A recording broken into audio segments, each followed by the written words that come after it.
Tom Bower, who has been working on the sequel to Revenge for some time, has secured a big money serialization deal with Rupert Murdoch's News UK, specifically the Times newspaper, but I believe it may also extend to the Sun newspaper too, to reveal the first bombshells from his book, which is expected to further damage the Madam of Montecito. You write in the book, Harry must be nuts. This is one of the text messages his friends were sending around to each other after Meghan's first introduction to Harry's friends in 2017 during a shooting weekend at Sandringham. How desperate was Meghan Markle to be famous?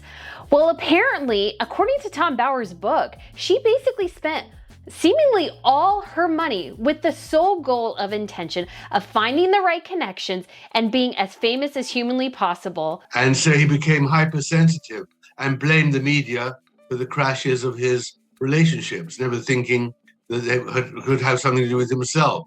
So he's a very complicated, depressed, unintelligent man who is seeking a role and has got really nobody on whom he could rely, which is in the end where Meghan stepped in. I mean, a needy man met a woman who could help him with his needs. But I do think that when you're mocked so publicly as they've been, their value begins to nosedive pretty quickly. And I don't think they're finding any more sources of income. They had one job, stay quiet, and they completely fumbled it. This week, Harry and Meghan dropped a heated public statement, calling investigative journalist Tom Bower, quote, deranged. That word alone lit a match under everything. Here's the wild part. The book wasn't even out yet. Within 48 hours, that statement blasted across the internet. And suddenly Tom Bower's book shot straight to #1 on Amazon. Instead of shutting it down, they basically gave it a massive spotlight. They didn't bury the story, they boosted it hard. And here's what almost nobody is piecing together right now. This book isn't just about palace drama, it digs into Meghan's life way before Harry was even in the picture. The past she's worked overtime to keep low-key is now front and center. That's the real pressure point, and it shows. One simple question cuts through all of it.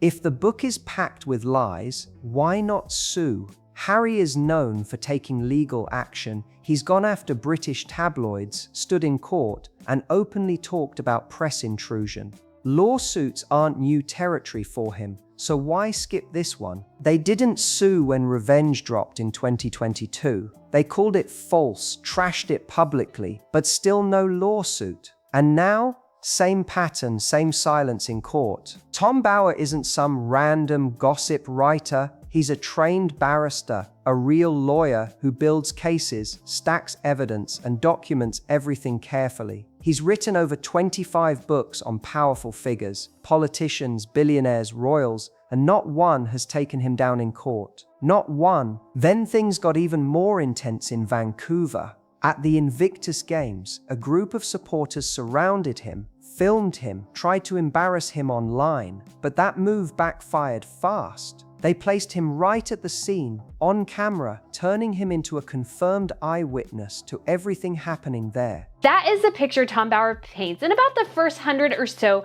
pages of his new book about Harry and Meghan. And so guys, I'm going to just share with you a couple of the insights that I saw and some of the huge warning signs about who Meghan is and her intentions and how really this whole thing with her and Harry will absolutely end in tears. He even later pointed out how they helped him without realizing it. It's hard to overstate how strategic Tom Bower, Mr. Bower's commentary has long crossed the line from criticism into fixation. That's the claim they pushed, but it doesn't really hold up. He wrote one book about them, then another in between about the Beckhams. That's not obsession, that's just someone doing their job and building a career. Then comes the line that really stands out. Those seeking deranged, conspiracy and melodrama know exactly where to find him. That word, deranged, wasn't sluchiny, it was chosen very carefully. There's already a label used online for commentators people don't like, and that language lines up perfectly. Meghan didn't just say it for no reason, it hit like a signal. And once that word is out there, everything shifts fast. It points attention straight at one person and fires up a very loud online crowd. Suddenly, a 79-year-old journalist is painted as the problem while the reaction around him explodes. Now look at how this usually works in the UK. When something is false, you take it to court. When it's uncomfortable but harder to challenge, you go public and try to control the narrative. This time, they chose the statement, not the courtroom, and that choice speaks loudly. The book was already being serialized in the Times before release, and what's surfaced so far is only scratching the surface. One detail stands out in a major way. Queen Camilla, allegedly shared a private view with someone close, and according to Bauer, her words were clear. Meghan has brainwashed Harry. That's not framed as gossip or some random leak. It's presented as coming from someone who has seen royal life up close for decades. The Sun and the Times did not do a deal with Tom Bauer for his book on the Beckhams, and it was because those two newspapers are in the pockets of the Beckhams. They didn't want to run negative revelations about the Beckhams. I'm told that there is some disappointment from Bauer that the Mail did not bid for Revenge Part 2, but of course that is because the Mail's coverage of Harry and Meghan is now corrupted because of the ongoing court case, which is still taking place in the High Court. When someone with that level of access and experience speaks privately like that, it lands differently. It reads less like rumor and more like a personal conclusion drawn from what she witnessed over time. Then there's the moment that changed everything. June 2018, just after the honeymoon, a meeting at Kensington Palace inside William and Catherine's apartment meant to ease tensions between the brothers, but instead it heated up fast. According to Bauer, William pointed his finger during the exchange and Meghan responded directly. "If you don't mind, get your finger out of my face." That line hit hard.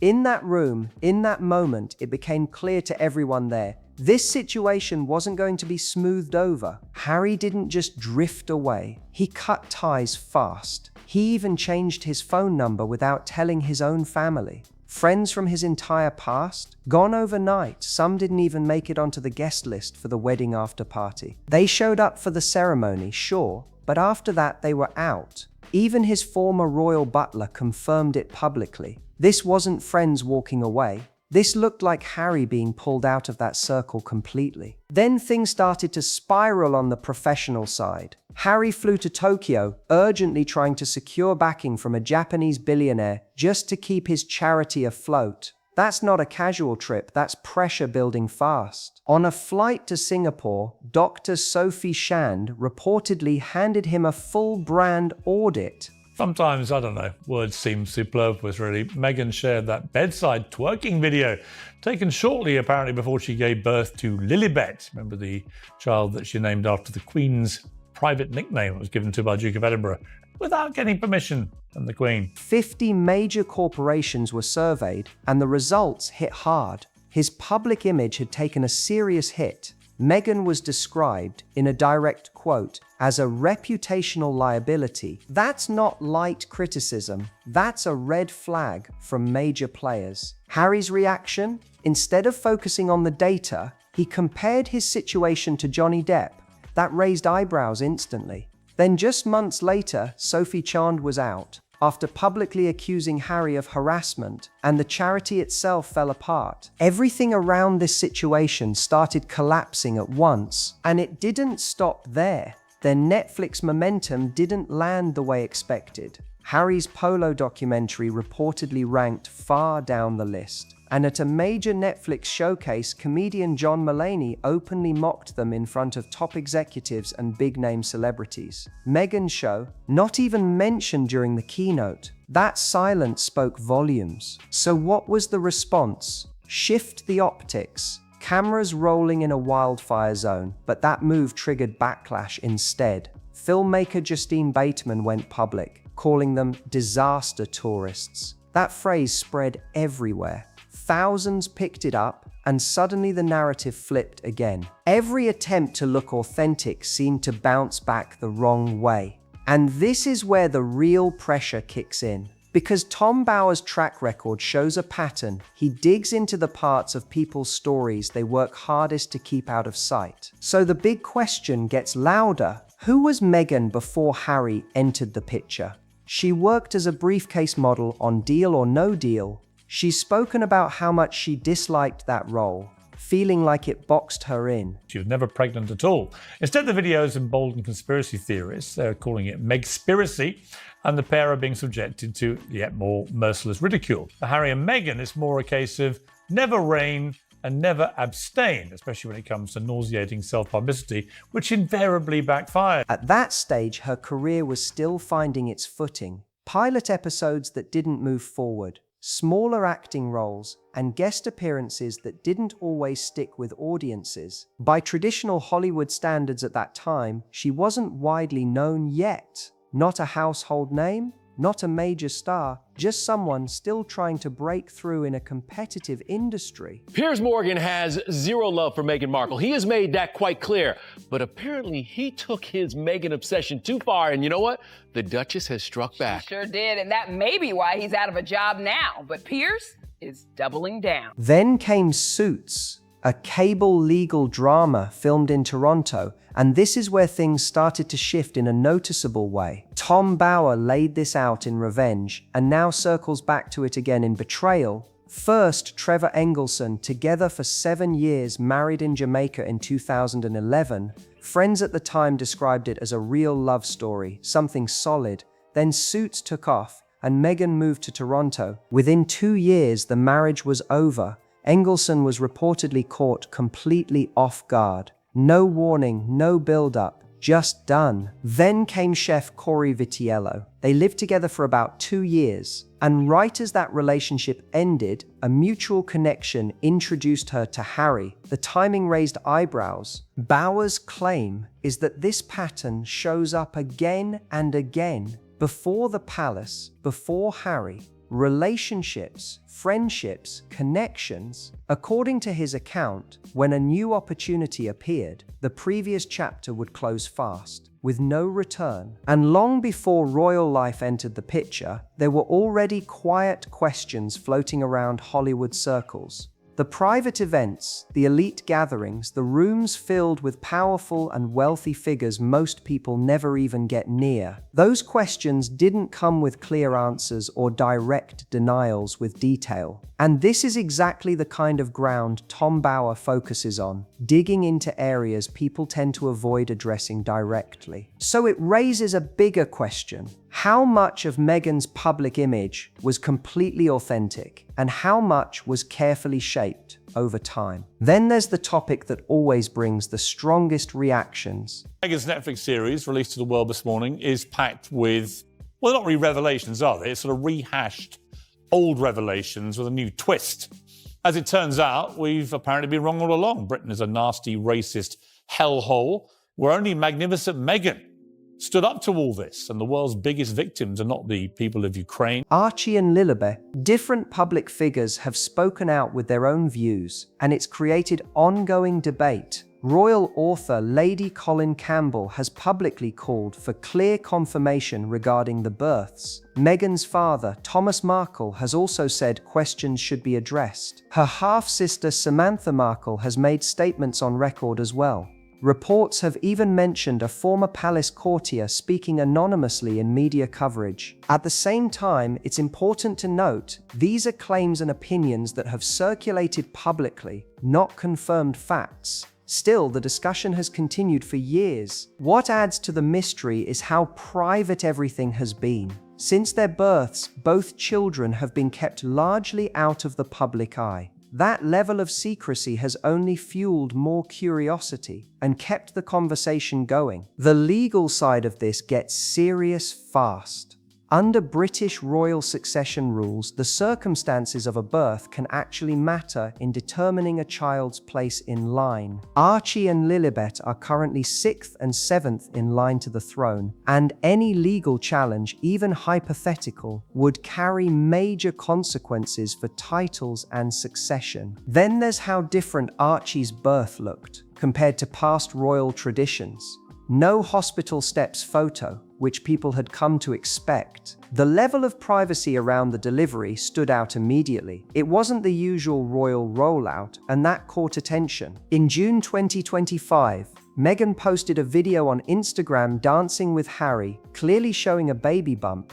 Many people took that as her way of addressing the rumors directly, but almost instantly critics pushed back, questioning what they were seeing and raising more speculation. Here's what keeps the conversation going. There hasn't been a direct, detailed response to these claims. Not during the Oprah interview, not in the Netflix series, not in Spare, not in any major public moment. That ongoing silence has kept people talking, because a clear answer could settle it quickly. Tom Bower's betrayal focuses heavily on the time when these discussions were at their loudest. And now there's another development building pressure. Australia, mid-April, just weeks away. Their first visit there in 7 years. The last time they were there, back in October 2018, they were working royals, newly married, and right at the peak of public attention. It was also where Meghan announced her pregnancy with Archie. The istiqbal was massive, with non-stop media coverage everywhere. Now compare that to what they're walking into this time. A petition on change.org has already been launched, calling for Australian taxpayers not to fund any part of their visit, not even security. The argument being pushed is simple. They are now private citizens and should be treated that way. And what's on the agenda? Meghan is set to headline a high-end weekend retreat in Sydney. Ticket prices start at $2,699, with VIP packages including a group photo with Meghan going up to $3,199. Attendance is capped at around 300 women. Meanwhile, Harry is scheduled to speak at a workplace mental health summit in Melbourne. The contrast between then and now couldn't be sharper.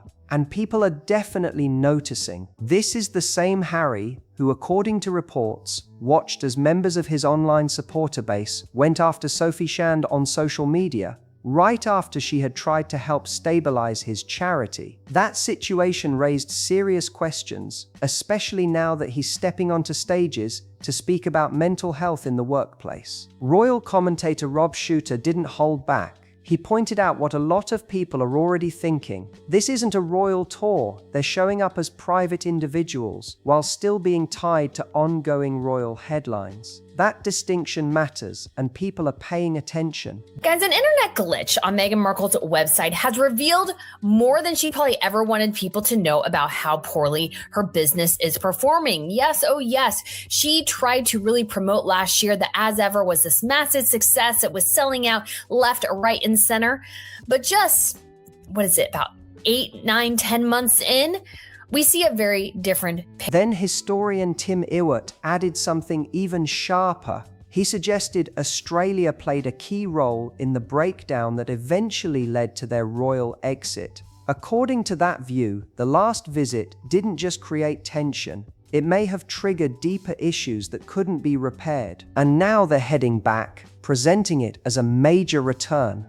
But if the last trip really did leave cracks, then this revisit carries a very different tone under the surface. There's one moment that keeps getting brought up again and again. During the 2018 visit near the Sydney Opera House, Meghan was reportedly overheard reacting to the massive crowds, saying, "What are they all doing here? It's silly." Staff then explained that people gathered out of respect for the monarchy.